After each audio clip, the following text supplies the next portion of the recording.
Hi everyone, my name is Justinian Lane of Justinian and Associates. How you guys doing? My name is Diego Rodriguez, also with Justinian and Associates. Diego is my lead immigration attorney, and today we're going to talk about a couple of matters in the news about immigration. Our law firm handles personal injury cases, immigration cases, and some family and criminal law cases. We aim to be a one-stop shop for any individual who has any legal needs. Yep, we always offer free consultations. If you got questions, if you have any issues, or if you want to hear from us, just give us a call. Post a comment, whatever you want. Absolutely. Our telephone number is 980-0000. You've probably seen the jingle by now. And today we're going to talk about something I saw on the news on CNN, Diego. I saw that right now immigration court has about 360,000 cases pending and only 230 judges. That sounds like a lot. Yeah, the court's pretty packed right now. It's kind of a busy time, and I think kind of where the tempo and what's going to be happening, it's definitely going to get a little bit busier. So where is the immigration court for the Austin area? So for the Austin area, you're either going to be sent to San Antonio or to Houston, depending on where you're at. You can also be sent if your family member or a friend or anything like that is in detention, either to Dilley or to Pearsall, Texas. Wow, okay. Yeah. So there's no immigration court in Austin then? No, there is okay. not. That's interesting. Yeah. And I saw that only 230 judges, and so they're having to handle 1,500 open cases? Correct. Does that mean like the cases take a long time, or? It depends. You have your priority cases if you're dealing with family members, if you're dealing with children. Those take priority over, low priority cases. Say someone's seeking asylum, they don't have any criminal records, they have a pretty good case. They'll be pushed back to calendars. About 2019 is where everybody's being put. It's Wow. more of a placeholder.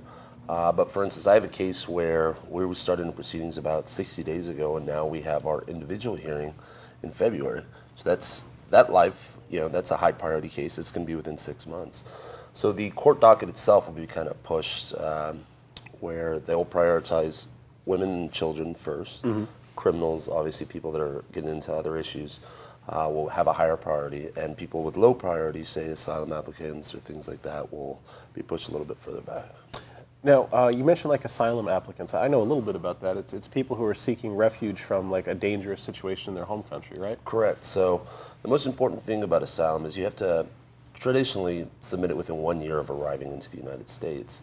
It's called the I-589 application. You have to show and prove you have a well-founded fear of past or future persecution, that it was based off of national origin, race, religion, or participation in a particular social group, as well as you have to show a close nexus between the harm and your well-founded fear, that the government was unable, unwilling, or assisted in the harm, and also relocation was not an option.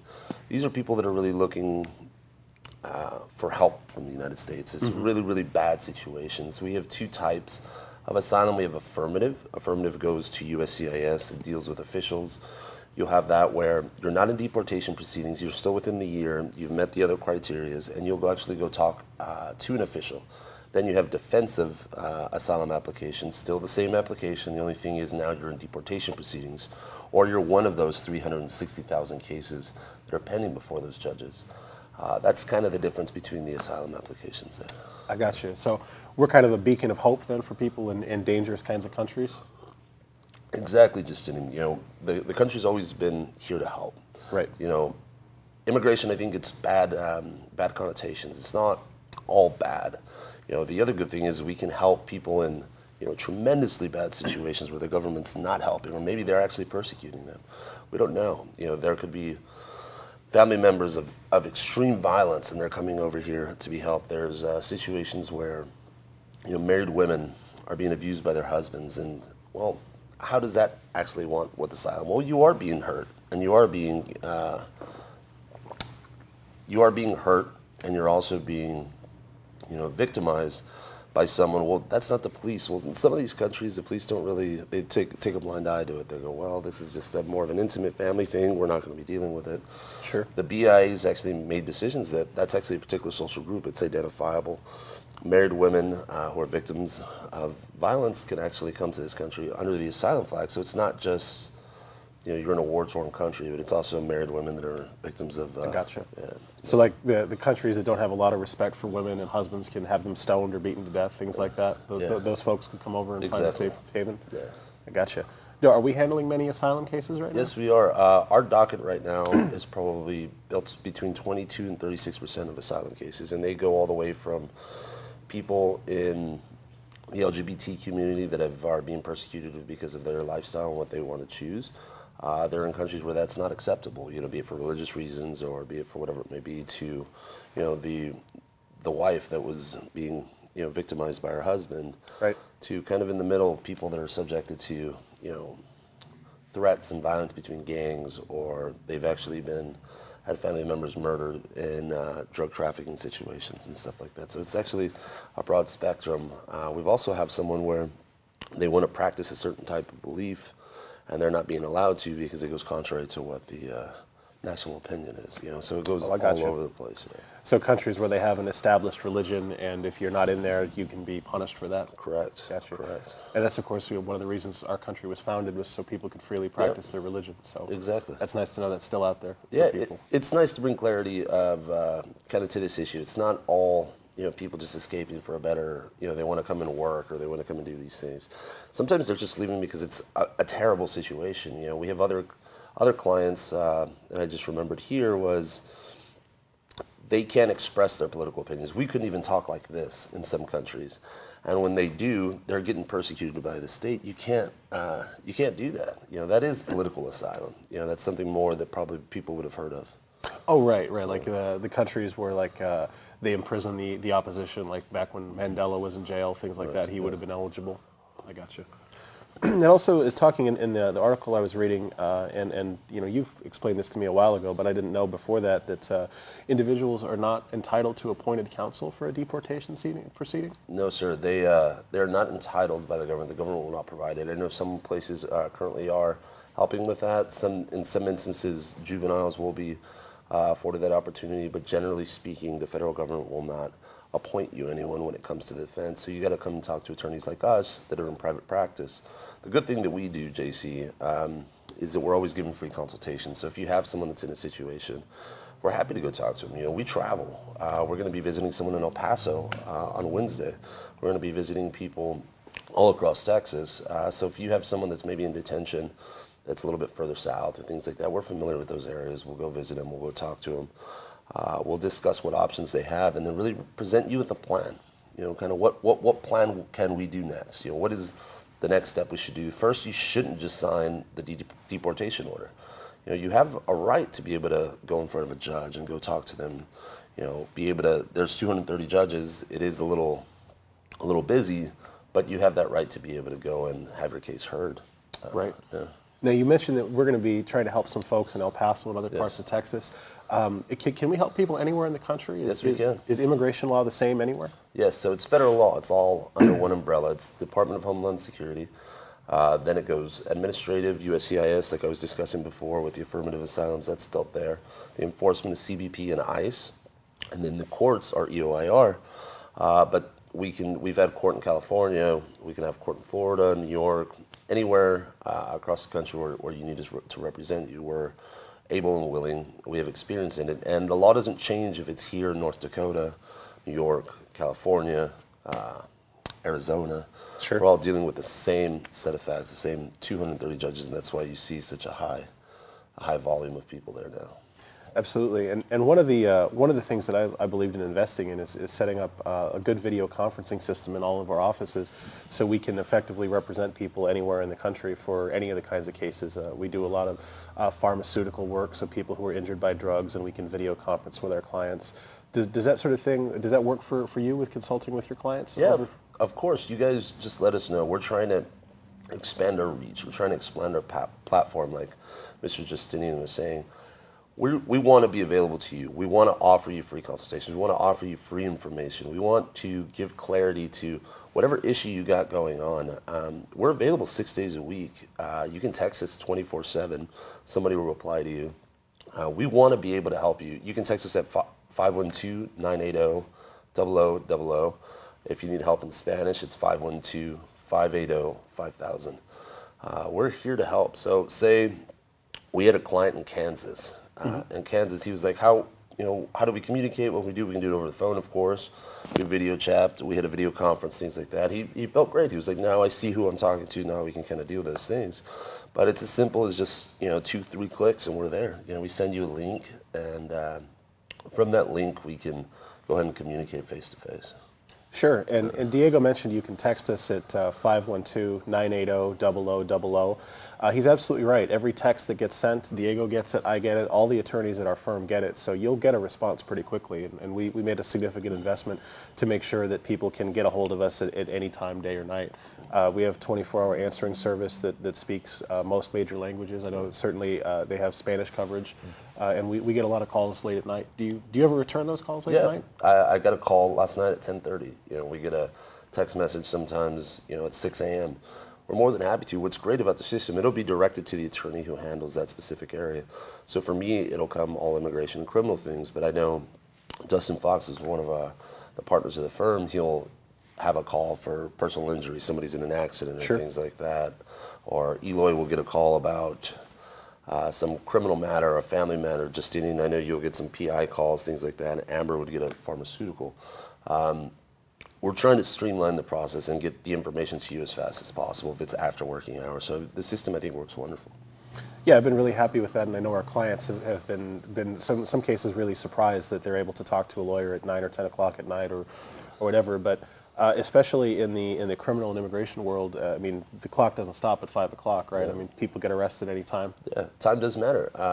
Whenever you're in a situation that you're undocumented or things like that, and you get put into state custody, when you're in state custody, you're not committing a state offense by being here illegally, but what will happen is ICE, Immigration and Customs Enforcement, will put an ICE hold on you. So if you didn't put a bail, quick enough or things like that, you won't be released until after you handle your bond hearing or things like that with ICE. That's where time is of the essence. I've gone to jails before, I've gone to courts before at 9 or 10 o'clock at night to try to get my clients out. I'll go speak to them that day. We try to do where you call us and somebody's detained, we're going to go try to visit them that day to try to resolve the situation you have. I know you're concerned. For us, when we're out here, we value, an hour is not the same thing as an hour in detention. So we take that into consideration. We know time is of the essence, and we try to work hard to try to get you out as soon as possible. Absolutely. I worked at a firm many years ago that did a lot of criminal defense work, and it's scary for me going into jail and seeing what things are like. It's certainly not as clean as it looks like in all the prison movies and stuff we watch. No. I feel terrible for the folks that are there for the minor infractions, and it's certainly important to me. We do everything we can to get people out. Have you helped get a lot of folks out? Yeah, we've helped a tremendous amount of people to get out. We have expertise in there, but like you were saying, don't think of someone that's committed a felony. We could have someone that got a traffic ticket, forgot to pay it, and now there's a warrant out for them, and they were picked up. It's the little things that can kind of get you caught up into a situation.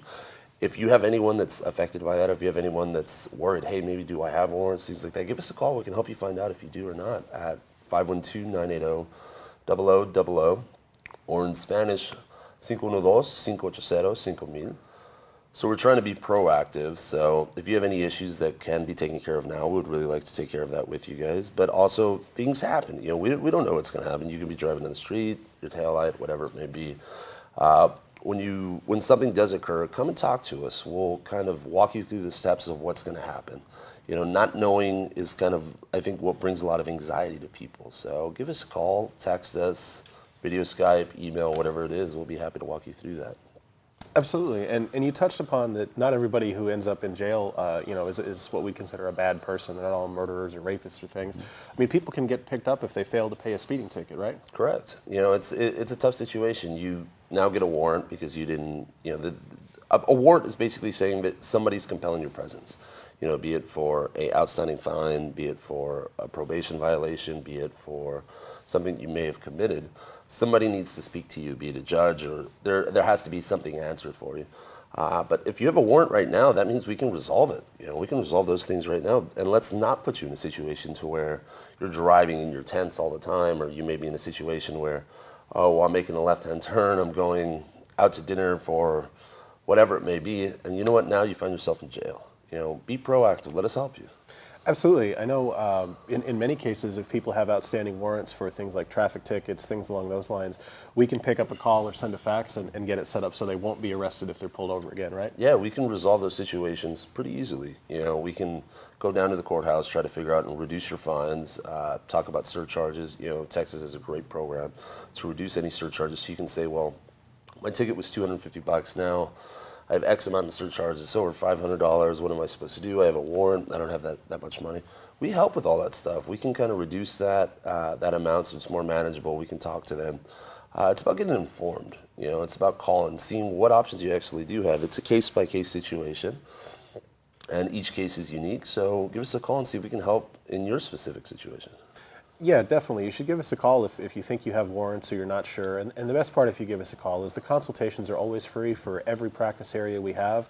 Back when I was a younger guy and I wasn't always the best driver, I'd have some outstanding tickets, and I worked for a law firm that was able to take care of that for me, so I didn't have to worry about getting arrested. But I had some friends that did have those worries, and I know now that just representing, being represented by a lawyer can fix that issue. We can call the attorney, the prosecuting attorney, hey, we're representing this person, they want to take actions to get the tickets paid, get those things handled, and then they don't have to worry about going to jail. Yeah, exactly. Use this as a resource.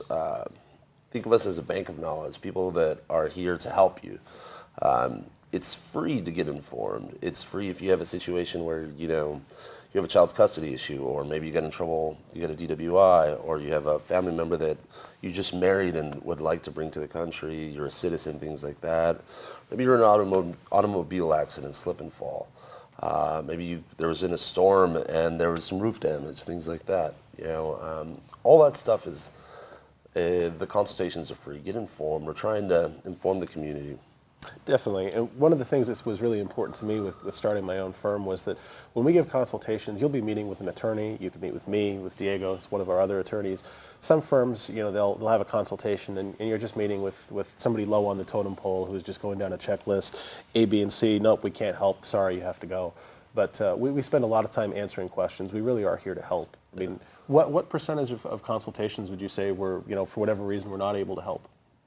Well, everybody's unique, so I would say it changes based off of my specific division. Mm-hmm. But going back towards the low totem pole thing, I've had clients that have went and had consultations with other people, and they didn't do a thorough enough job, or they had some assistant do it instead of an attorney, and they completely missed an option that we were able to help them with.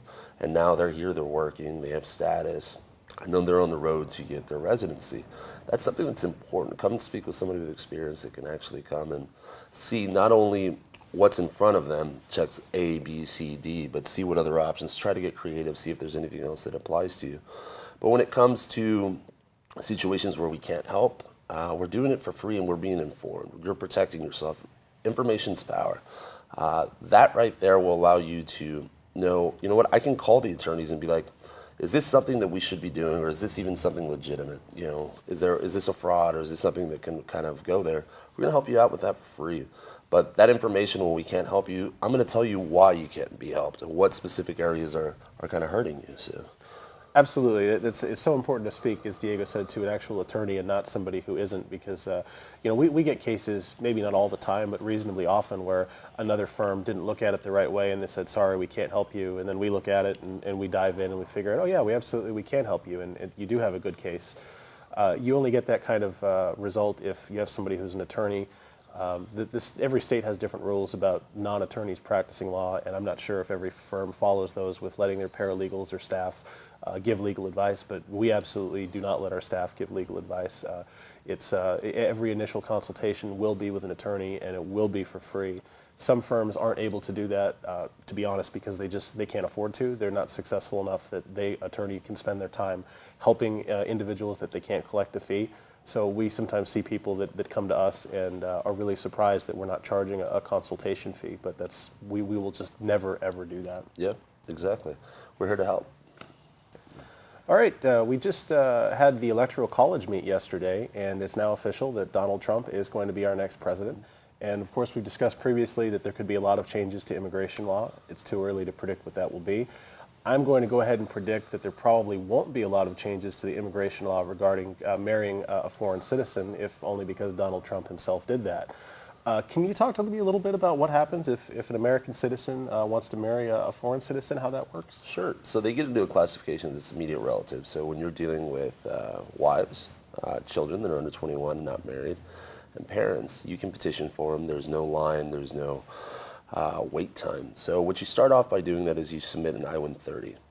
An I-130 is basically opening a door. I'm sure you've heard petitions, family-based petitions. In Espanol, it's alguien te pidió, somebody's doing that. You basically have to show that, one, you have a petitioner that has a close enough immediate relationship with them. In this situation, since we're talking about husband and wife, we would show that with a marriage certificate. We would show birth certificates from them as well. And the beneficiary, we have to show that he's eligible. We have to show that he doesn't have any issues, things like that. But it's a pretty easy process that usually gets approved.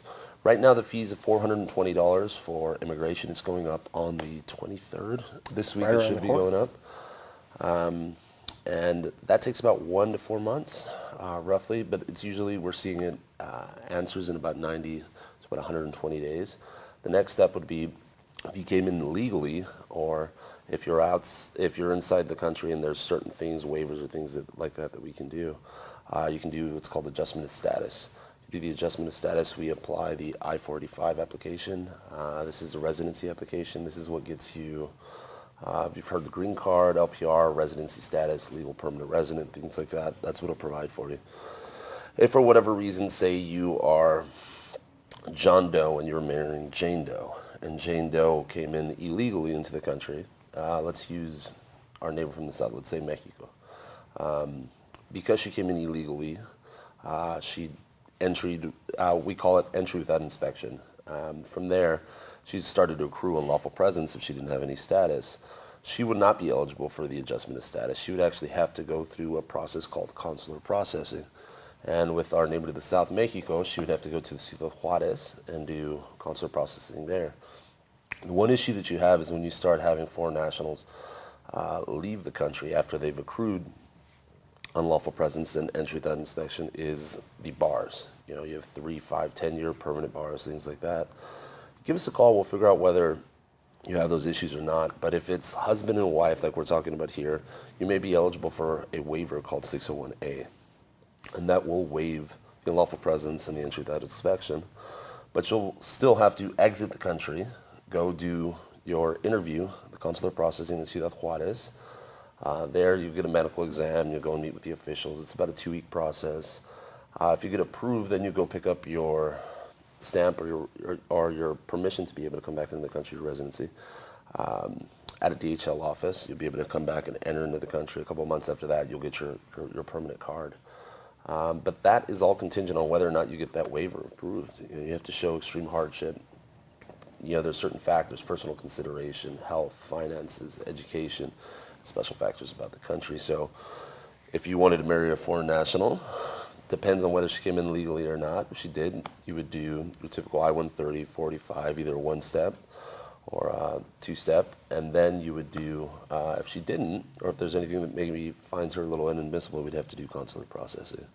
So you mentioned inadmissible. You know, a lot of people are under the impression you can just marry anybody and they become a citizen and life is great and happy. It sounds like that's not true. No, that's not. So going back to the steps, we would have to do the I-130, I-45, or a different route, we would do the consular processing. You would receive your residency, and then after a certain amount of years, then you can actually move to submit an N-400 application. The N-400 application is what you call the naturalization, how to become a citizen, things like that. It's about a 22, 23-page document. You go in for an interview, depending on your age or how long you've been a resident, things like that. You take a test. History and civics, they ask you questions like, what is the ocean on the west coast? What is a battle fought between the North and the South? What is a senator of your state? You know, they want you to know a little about our government, about our history when you're going to become a citizen. There's also a reading and writing exam. That's not for everyone. There may be some exceptions. You're a little bit older. You've been a resident a little bit later. That process takes about 9 months. And that cost is also going up for... All the fees are going up, right? Pretty much. About 85% of the fees are going up. That's not 85% that they're going up. It's just about A majority of them are going up. Some are staying the same. Some are not changing at all. But that's Are they going to be big fee increases, or? in some instances, they're kind of huge. You know, you look at some of the business immigration, it is. Some of the other ones, they can go up from 100 to about $200. Some are, you know, between 50 and 75. It's been about 6 years since they've changed it. You know, and you have more border security that you have to do.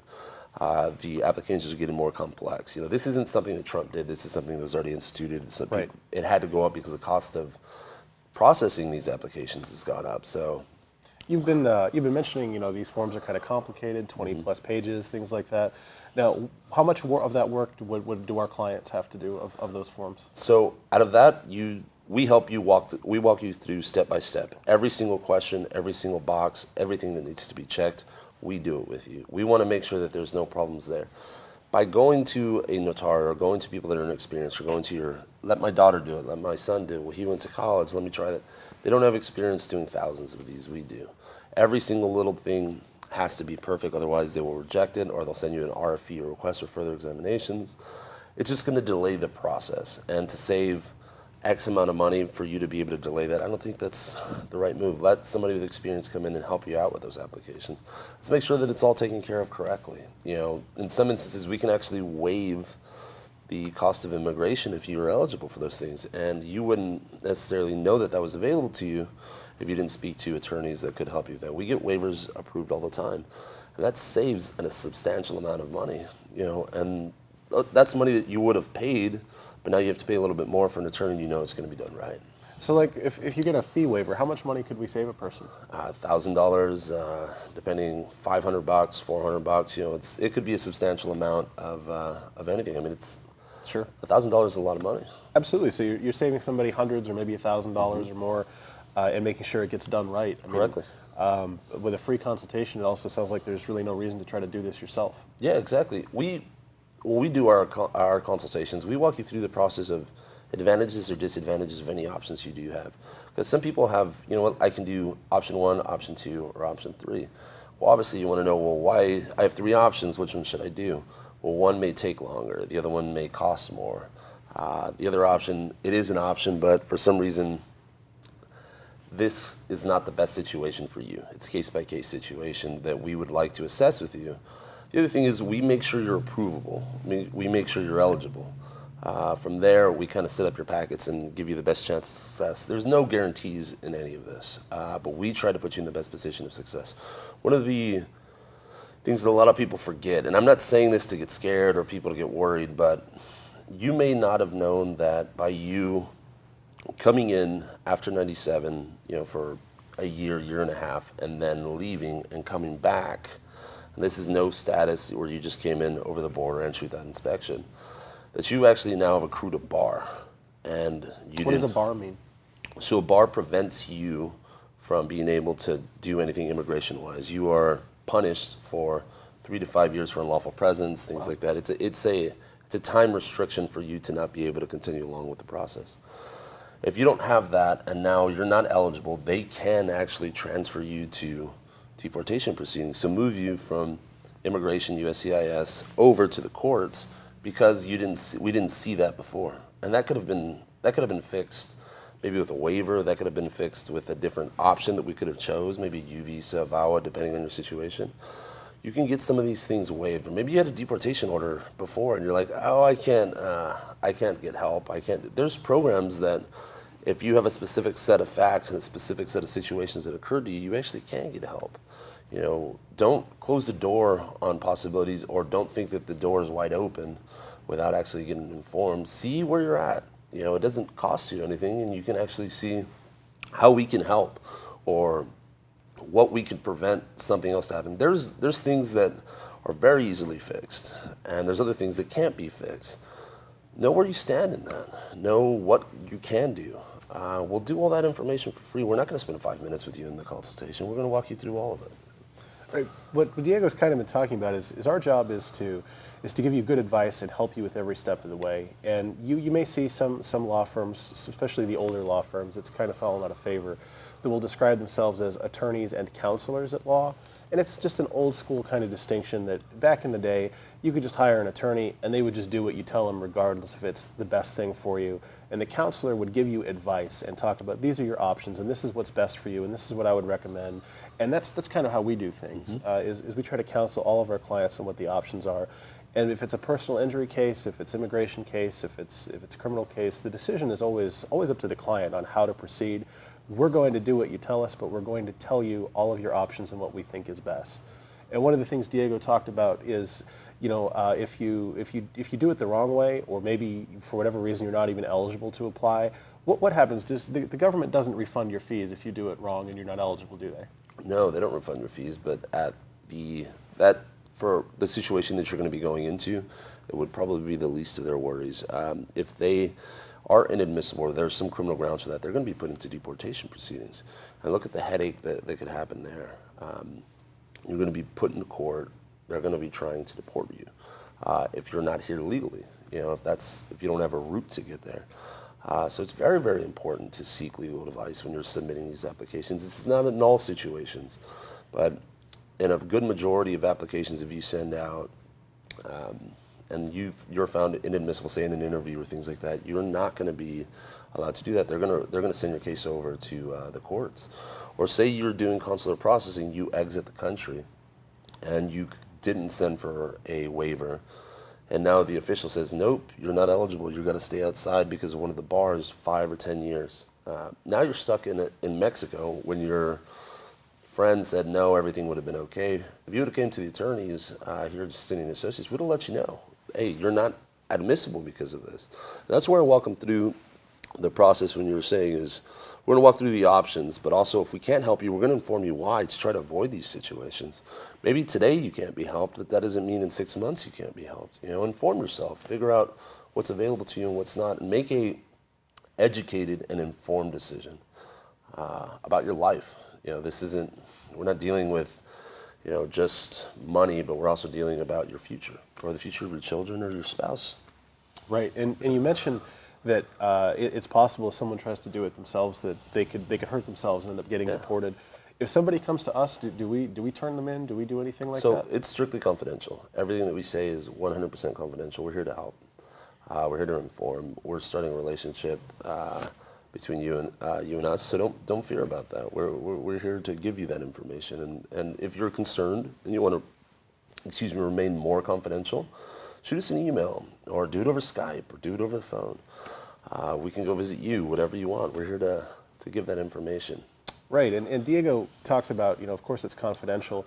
There's something you may have heard of called the attorney-client privilege, and it means that we're bound by our code of ethics to keep anything you tell us secret. And if we decided to try to leak that information to somebody or call the police and say, hey, we've got somebody who should be deported, we could lose our law licenses. So there is no set of circumstances where if you come to us, you're going to be worse off than if you didn't come to us. We may not be able to help you, but you will never lose anything by coming and speaking to us. Correct. And it doesn't cost anything.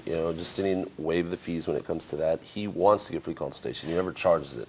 Information is very, very important for us here. We want to guide you through the process. Definitely. It's important to us to help everybody in the community. We're here to stay. We've got a couple of offices in the community, a big former bank building on 8770 Research. You can come on in and see that facility. We've got one in Pflugerville. We have another one in San Antonio. I mean, we live in Texas. We're here to help Texans, and the first thing that we do to help is by offering those free consultations. Yeah, of course.